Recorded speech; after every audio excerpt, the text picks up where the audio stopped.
So it should come as no surprise that over the past, how long has Elon owned Twitter? A couple few weeks? weeks, I think, yeah. So over the past few weeks, I've had a number of thoughts that are equal parts I should boycott up this platform because of the personality and general awfulness of its current owner, and I should not silence my voice kind of thing. But then I realized I'd never really use it that often either. I was more of a just peruser of content on Twitter than I was an actual contributor, other than posting each time we had a show, right? So, like, if you look at most of my history over the past year, you'll find a few sprinklings of things being, retweeted, maybe a couple of one-off shared posts that hit Instagram that I had it linked to Twitter, kind of thing. I'm not an avid engager, quote unquote, on Twitter. And so I think overall I'm going to just leave things as they are and just not add anything for a bit. Like, not delete accounts, not remove presence, but just not be active, including not posting new shows, which nobody is following the show on Twitter anyway, so I don't think we're going to lose much of anything there. Like, if you're listening to the show, you're listening because you're subscribed to it on your player. You don't care about me tweeting about a new show. But it's created a bigger question in my mind about, as we were talking with the previous show, what it means to be better. And I know I gave the references, but then it also has opened up a question and thought on my mind about the problem with engagement and social platforms as a whole. Like, even taking away the trying to make the world better a point at a time or something, like whatever ideological mantra you want to give for why you should tweet positive thoughts if you want to be that type of person, and more to just what these platforms have as a problem. And then a different article caught my eye, and that article was talking about how Congress could be or is potentially expected to introduce and vote on legislation that would effectively ban TikTok in the United States, which is kind of a whole nother layer of problems on top of my already thinking of layers of problems with social media in general. And that kind of left me in a state where I don't really know what I think. On the one hand, I think it's pretty easy to say that Elon Musk is not a great human being, not even attempting to be a decent human being in many regards. And so there's a thought of, well, that creates a problematic reason to be engaged in social discourse if you want to make a statement against said behavior. But how can you make a statement against it if you're not publicly making statements in the first place? Kind of a conundrum there. And so that kind of conundrum is fairly easy to see. I kind of left it at that, and maybe I'll revisit it, maybe not. I still don't completely know how I feel about it. But then as I was navigating that, and as this article about TikTok came up, I started being really interested in, is this really what they say it is? And by that, I mean, in the article, it talks about how the United States as a whole has been concerned about the use of TikTok for basically intelligence gathering and promotion of disinformation and everything else. I'll, of course, include the links. The previous president was, of course, talking about it and acting against it. The current president has mentioned it could continue operations until a fairly comprehensive review about its potential impacts to national security could be conducted. And then now Congress is saying, well, you're taking too long, we're just going to ban it, kind of thing.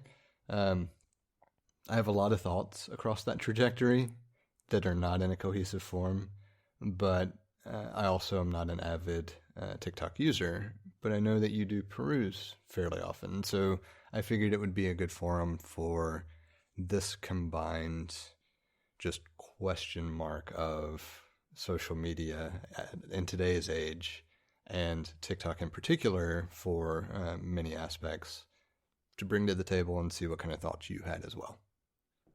So my initial thoughts about Twitter are similar to places I've thought, or things I've thought of related to consuming art from artists who are less than good. Bill Cosby, Michael Jackson, Louis C.K. are some that come to mind, and it's like, at this point, I'm okay separating the art from the artist, and I'll likely consume something from these artists that I don't agree with. People who have like shown that they are not decent people. And I kind of think about that for folks using Twitter. It's like, yeah, Elon Musk is like, at least right now, he is not somebody I think is a good person. But if you're getting some value out of Twitter, at least for right now, keep using it.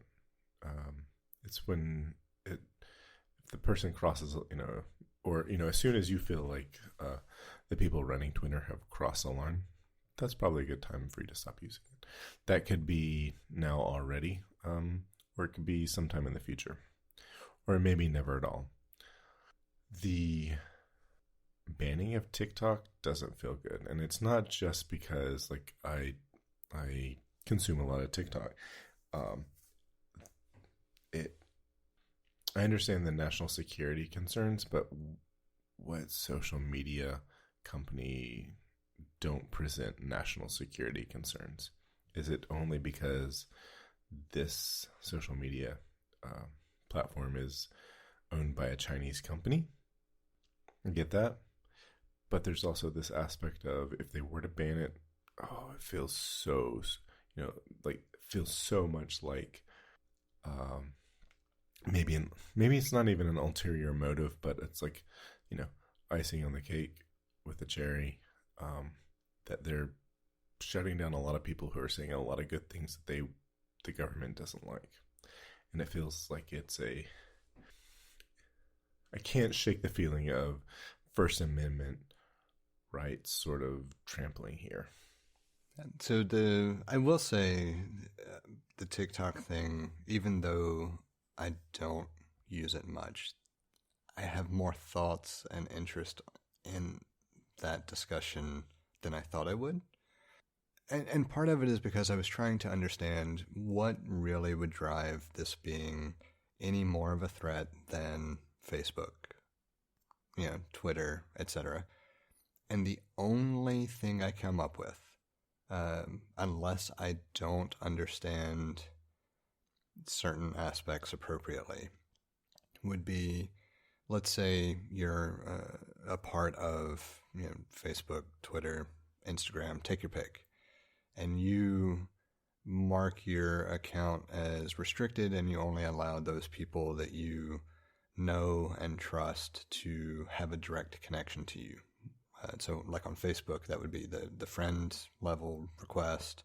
On Instagram, since it's all owned by the same company at this point, I think it's still also friends, but whatever. Like you can have a private account and you can share with specific people kind of thing. And you would be less inclined to worry about what was in those things that you were sharing than you would be if it were a public account. So, for example, let's just say you're using Instagram, you have a private account, you're sharing photos of your kids, you're not as concerned about whether anything else is visible in the photo other than your kids, because you're only sharing it to those people you know, theoretically. In that model, you're assuming the company hosting your information is not also looking at it for analysis and finding information in general.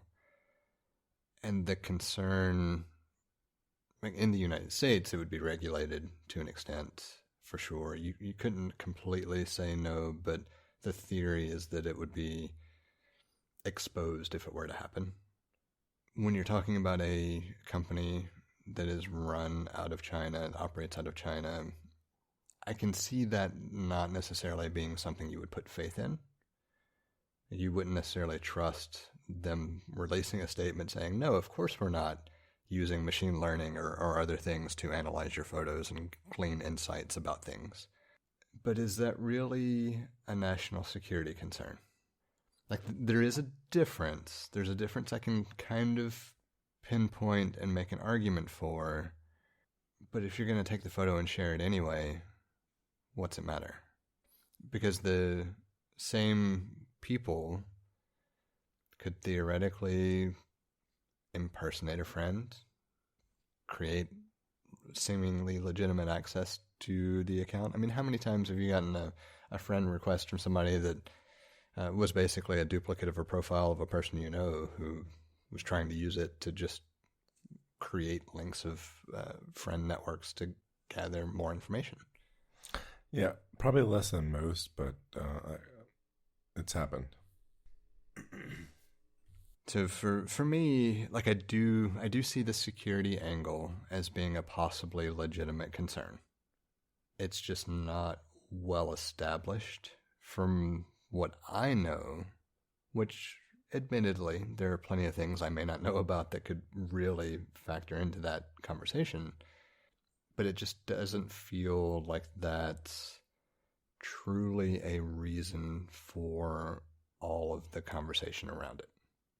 It feels like this is something we can point to that's vague, that you can make a case for if you think about it and try to kind of figure out what we mean, but we're sure as hell not going to explain it, because the main reason we really want it gone is because of what you're talking about. I have to admit, that sounds a bit conspiracy theorist. I get it. Sure. But this one feels very much like it's I don't like you being a part of my playground. I'm going to take my ball and go home. Mm-hmm. Yeah, to not sound like a conspiracy theorist, I feel like it's we have these security concerns. They're vague and, I don't know if they're vague and unpublished, but, we're just saying security concerns. And we get this whole side benefit of silencing a large group of people that we don't like what they're saying. Like, that's not a conspiracy theory. That's a thing that happens all the time in our world. Well, it's still, you could still say it's a conspiracy theory, because there's the initial aspect of, is your reasoning actually even a part of the equation, or is it the secondary thing and we're just looking for a way to get to the secondary thing?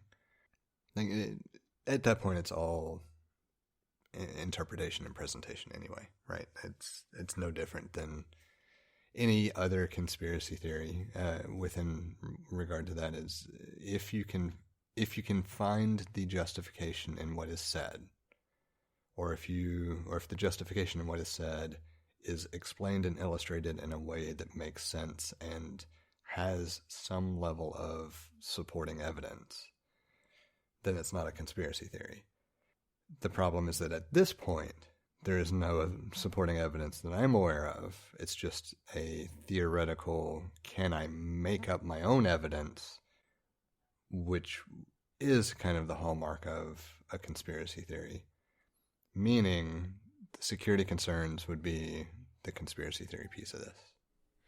So, have I missed something where they've said, hey, TikTok, here, our citizens like your platform, they like consuming and posting content to the platform, but we have these security concerns and we'd like to address those so that you can stay here? Or is this the Walter White method where we go straight to ban him? Like Walter White gets cancer. His first move is to cook meth. It's not to raise money or borrow money from his incredibly wealthy friend. It is straight to cooking meth. And I don't know if this, I feel like I've either missed a step or they're going straight to banning it because, I don't know, because it's China? I don't know. I think I have not followed this story from beginning to now. So it's not like I've been making sure I'm up to date each step along the way. My understanding, as someone who has not followed the story, is that it was determined, what that means, who knows, but determined that there was cause for concern about TikTok operating in the United States under the former president's tenure. And effectively, it was to be ceasing operations within the United States and effectively banned until someone, I don't remember which company, some agreement was worked out for U.S. operations to at least operate through U.S.-based servers. Yeah. And then when President Biden took office, actually I don't know for sure if it's when he took office, some point between President Biden taking office and a couple of years later, where we are now, the determination was that a review should be conducted of TikTok in its entirety to determine, is it truly a national security concern or not? And in the article that I'll link, it mentions that that's been a few months as far as the activity is concerned. And this legislation feels like it's I don't want to keep waiting for you to conduct your review. This is what I want to do, reaction from Congress. So it is kind of a combination of both, but it's more, let's just go straight to banning from a congressional point of view. And historically, Congress has not had the best track record for understanding technology. Damn it, they don't even know if we had weapons of mass destruction. Sorry, they didn't even know if Iraq had weapons of mass destruction. They're like, they could. Let's go find out. And so I wasn't even referencing that, but it's a good point. What I was thinking about was the whole potential for attacking, the congressional hearings against the big tech over recent years. Because it was more recent, so that's why it was what I was thinking of. But it's a good point on the weapons of mass destruction. But yes, historically, Congress does not have a good track record when it comes to understanding tech, much less how to regulate or act on technology in general. And so this particular legislation feels like a let's just ban it and be done with it kind of thing, and not a well thought out, this is a concern, this is why it's a concern, this is how we address the concern. So let's think about the average age of Congress and at what time they were parents, and think about, I don't understand these newfangled video games, so you can't have them. No Nintendo for anybody. Because you remember that was a thing, right? Yeah, it was. Yeah. These are the same goddamn people. They're just older now, and it's a different technology. I know there have been some recent articles talking about the new kind of up and coming cohort of representatives who are younger. I know it's not a lot at this point, but I would be interested to see pre-midterms, or just in case somebody happens to listen this years later, pre-midterms of 2022, what the average age was versus what it is post the midterm elections, and see if it even changed.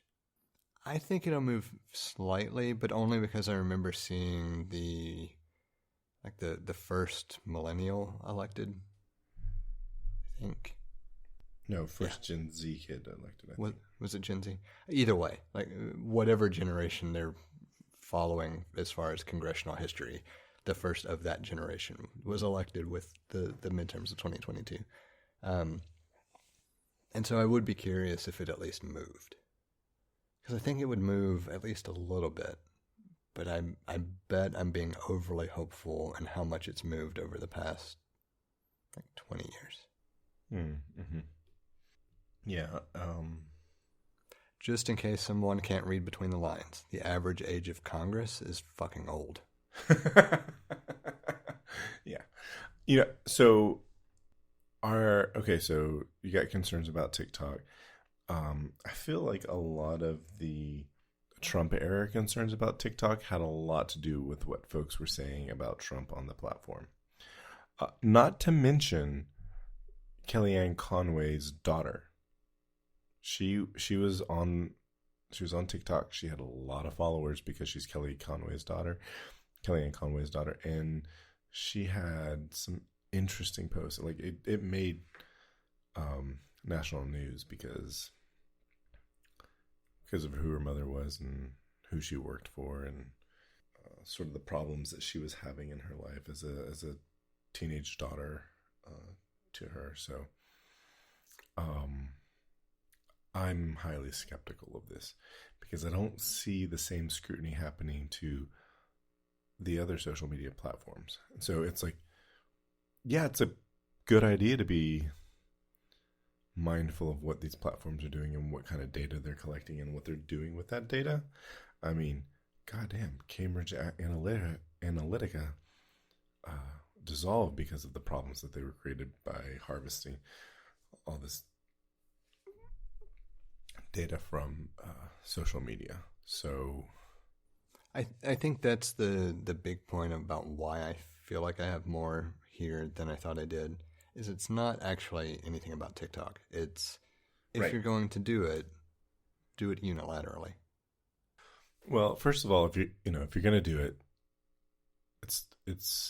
it shouldn't even be if you're going to do it. You should be doing it, but you should be doing it the right way, and you should be doing it with all of these platforms that we so freely give our data to, and they require more oversight than they have, but our government is in the habit of keeping the oversight entities with as few resources as possible, so they can't even get the job done. So that's a whole other problem for so many other industries. But it's like, okay, you should be doing this. You should be doing this with everybody, and you should understand what you're doing.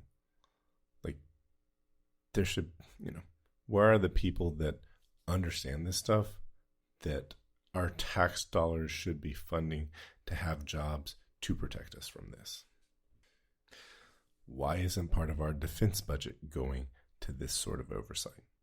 Why isn't part of our defense budget going to feeding homeless or... Yeah, that too. Education. I have so many things that I want to say about the defense budget, but we don't have time for that. It's not this show is not about the defense budget, but I know it's a triggering thing. It is, and to be fair, like I understand the mentality of being one of the powerful players and being able to control a lot of things on the world stage, and part of that relies on the ability to have a strong military presence. don't try to tell me it costs as much as it does. I've seen how things get inflated with numbers. No. Is it expensive? Yes. Is it as expensive as we make it out to be? No. Plain and simple. But the bigger thing, or one of the main things that I keep coming to, it's not even about attempting to do something specific with this industry, and this industry being social media as a whole. It's about regulating what kinds of things you have to do as a steward of a platform that allows people to freely post information or data. It's maybe a better way of phrasing it.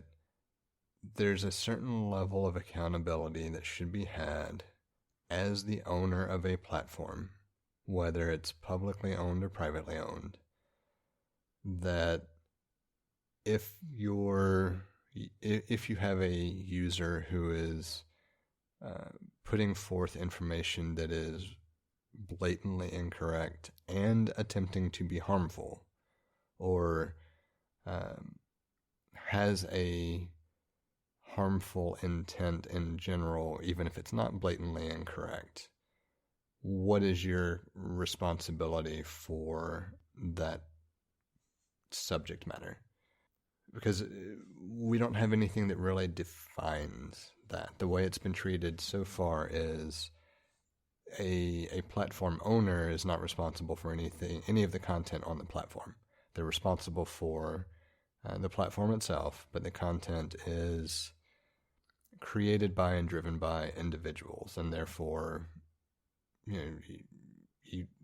there's a certain level of disconnect there. And overall, our representatives have sided with companies, by and large, for pretty much any concerns they have. But in this case specifically, not seeming to want to act on company interests with regard to enforcing a basic level of decency is the wrong word. Accountability maybe is the word I'm looking for, but I don't think it fits either. Responsibility for the content that gets posted to their platforms. Like it's tough to define quite the word I want to use to describe it, because it's not really any of those. But all of those play a role. Maybe it's more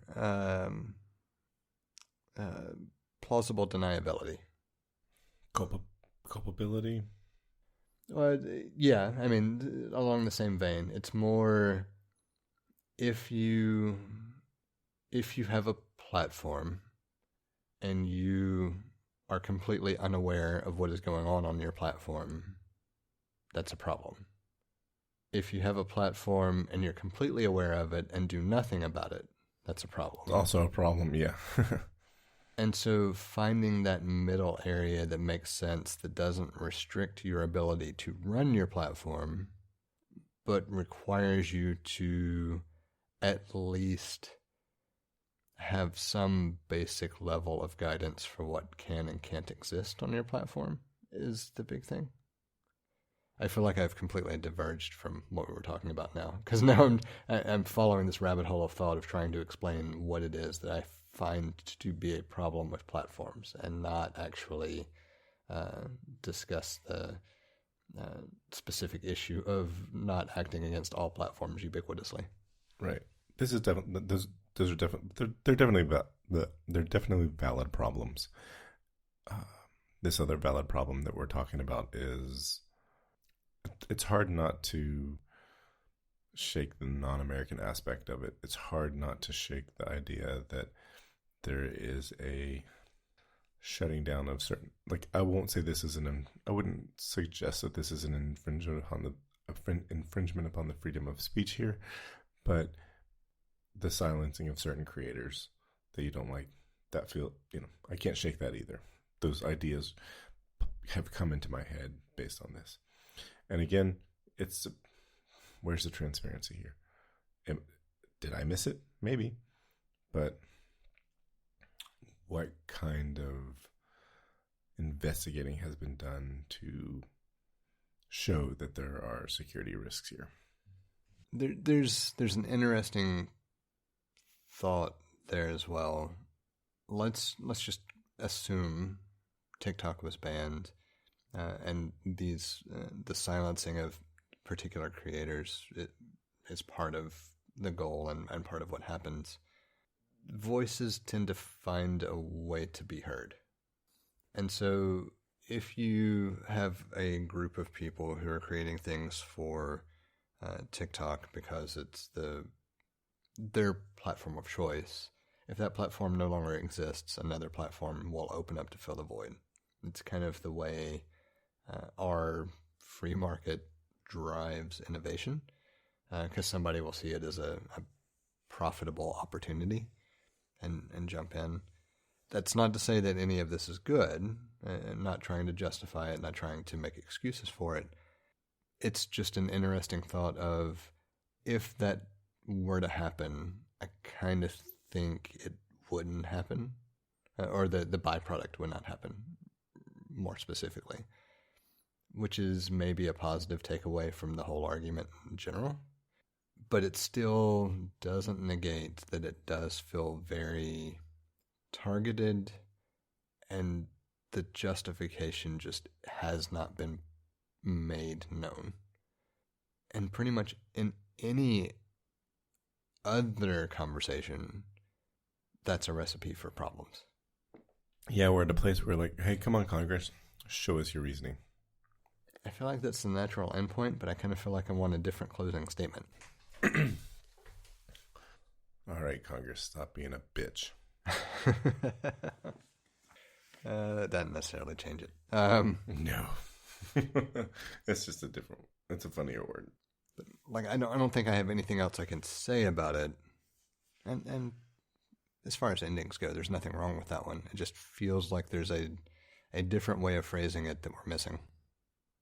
Maybe something along the lines of that we need Congress to stop being and doing what Congress has done for so long and put I don't know. Like, I like where I was going there, but I don't know how to finish that statement. You know, it's funny, as we've talked about it, I'm reminded that in all other previous iterations of social media, for those of us who grew up visiting message boards and forums and other things, there was a set of community guidelines that you had to adhere to. And typically, those were fairly straightforward and fairly ubiquitous about what types of things were allowed and not allowed, and kind of feels like we need Congress to quit being dumb and just institute a actual enforceable set of community guidelines. That makes a lot of sense. But, you know, the old forums and chats and things, you know, they were able to do these community guidelines because the stakes were so much lower. It makes sense as an argument, but I don't know that it was so much that the stakes were lower as much as it was just the reach just wasn't there. And I know that it's the same argument depending on how you want to phrase it, right? But it's a different way of phrasing it, because I don't necessarily think the stakes themselves are higher. I think it's the ramifications of mistakes is higher. I think the stakes are higher because there's way more data, and the data is way more important. And just our whole world of the whole way our world engages in commerce is so much different, and that data can be utilized, you know, I guess as one of the least nefarious things is to sell you shit that you don't need. We have a number of different ways set up for you to get in touch with us to provide feedback, ask questions, or just comment in about something we've discussed. You can hit us up on Twitter or Instagram at untitled_hosts, or shoot an email over to untitled.hosts@gmail.com. Or get in touch directly with Jesse at jthart.com, or get in touch with me, John, via telepathy. If you would like to support our work, or are interested in listening to our new after show feed, head over to patreon.com/theUntitledPodcast and take a look at the options we have set up. Thank you for listening. We hope you've enjoyed the show. And we hope to connect with more of you as we continue this journey. That's a wrap.